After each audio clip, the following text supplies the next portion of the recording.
اعوذ باللہ من الشیطان الرجیم بسم اللہ الرحمن الرحیم۔ اب ہم حضرت موسیٰ کی جو حیات طیبہ ہے اس پہ بات کرتے ہوئے یہاں تک پہنچے ہیں کہ فرعون جو ہے وہ ڈوب گیا ہے، اور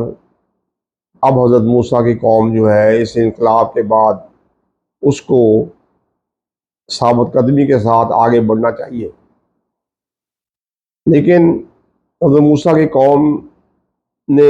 کا رویہ کیا رہا یہ ان آیات سے ظاہر ہوگا۔ پہلے ہم سورۃ ہود کی آیت 110 کی تلاوت کرتے ہیں۔ اعوذ باللہ من الشیطان الرجیم بسم اللہ الرحمن الرحیم۔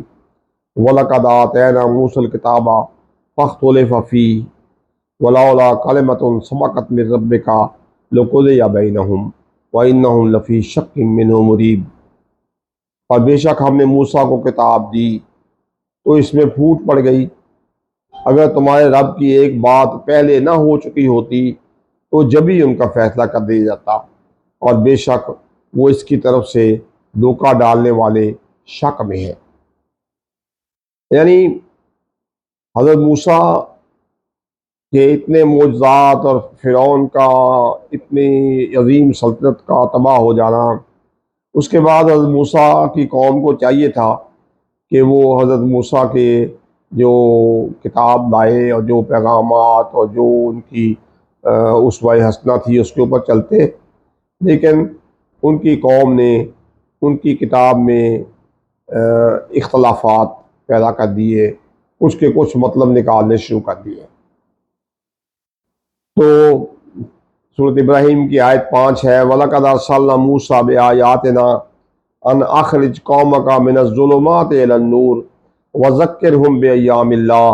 إِنَّ فِي ذَلِكَ لَآيَاتٍ لِكُلِّ صَبَّارٍ شَكُورٍ۔ اور بے شک ہم نے موسیٰ کو اپنی نشانیاں دے کر بھیجا کہ اپنی قوم کو اندھیروں سے اجالے میں لا اور انہیں اللہ کے دن یاد دلا، بے شک اس میں نشانیاں ہیں ہر بڑے صبر والے شکر گزار۔ تو پیغام تو یہ تھا نا کہ حضرت موسیٰ جو تھے وہ اندھیروں سے نکال کے روشنی میں لے آئیں، اور حضرت موسیٰ جو ہے وہ ان کو بار بار یاد دلاتے تھے کہ یاد کرو فرعون نے تمہارے ساتھ کیا رویہ رکھا ہوا تھا، تمہیں کس طرح رکھا ہوا تھا، تو کس طرح سے تمہیں کامیابی حاصل ہوئی ہے۔ تو لیکن پھر بھی ان کی قوم جو ہے وہ اللہ تعالیٰ کی آیات میں اختلاف ڈھونڈتی رہی۔ سورۃ ابراہیم کی آیت 6 ہے، وَإِذْ قَالَ مُوسَىٰ لِقَوْمِهِ اذْكُرُوا نِعْمَتَ اللَّهِ عَلَيْكُمْ إِذْ أَنْجَاكُم مِّنْ آلِ فِرْعَوْنَ يَسُومُونَكُمْ سُوءَ الْعَذَابِ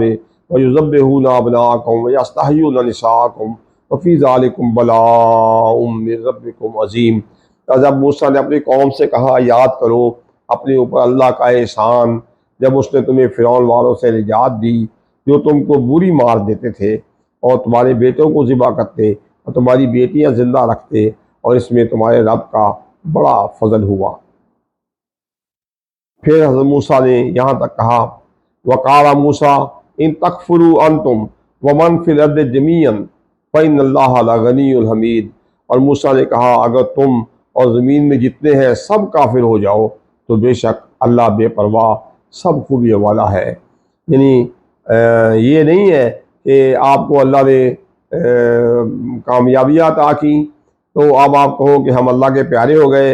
اور اللہ کی جو حکم ہے جو شریعت ہے اللہ کی اس کے اوپر عمل نہیں کرنا۔ تو حضرت موسیٰ نے یہاں تک کہہ دیا کہ اگر تم لوگ سب کافر ہو جاؤ تو بھی اللہ کو پرواہ نہیں ہے، اللہ تم سب سے غنی ہے۔ تو یہ ہے جو حضرت موسیٰ کے بعد ہوا، اور حضرت موسیٰ کے جو احکامات تھے اللہ کے جو احکامات تھے ان سے روگردانی کے یہ واقعات پیش آئے۔ جو کتاب تھی توریت اس میں تو نیکی اور برائی کی واضح تفریق تھی، لیکن جو ان کے ماننے والے تھے انہوں نے اس میں اختلاف کی بہت سی رائے، بہت سی چھوٹی چھوٹی باتیں ڈھونڈنی شروع کر دیں، یہ یوں ہے یہ یوں ہے، یعنی سیدھے مسلمان وہ نہیں رہے۔ تو حضرت موسیٰ نے ان کو بہت یاد کروایا، تو انتہائی کوشش کر لی کہ ان کو اندھیروں سے نکال کے روشنی میں لے آئیں، یہاں تک کہہ دیا کہ جب تم سب کافر ہو جاؤ تو بھی اللہ کو پرواہ نہیں ہے۔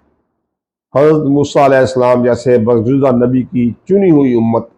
جن پر اللہ کے انعامات کی بارش ہوتی رہی، وہ اللہ کے احکامات سے مسلسل روگردانی کی وجہ سے ذلت اور رسوائی کے گڑھوں میں جا پڑی اور ایک لعنتی قوم قرار پائی۔ کامیاب انقلاب کے بعد اللہ کی رحمتوں کا نزول ہوتا ہے، لیکن انقلاب کے ثمرات حاصل کرنے کے لیے اللہ کے دین پر ثابت قدمی، صبر، شکر گزاری اور جہاد فی سبیل اللہ لازمی عناصر ہے۔ اگر قوم جو ہے وہ ان ان ان اصولوں سے روگردانی کرے گی تو اللہ کے ان احکامات سے روگردانی کی وجہ سے ایسی قومیں ہمیشہ لعنتی قرار پاتی ہیں، اور یہی حال ان کا آج تک ہے۔ اللہ رحم فرمائے حضرت موسیٰ کی کے ماننے والوں پر کہ وہ حقیقت کو سمجھے اور فلسطین جیسے جو ظلم و ستم ہے اس سے اللہ انہیں باز رکھے۔ آمین۔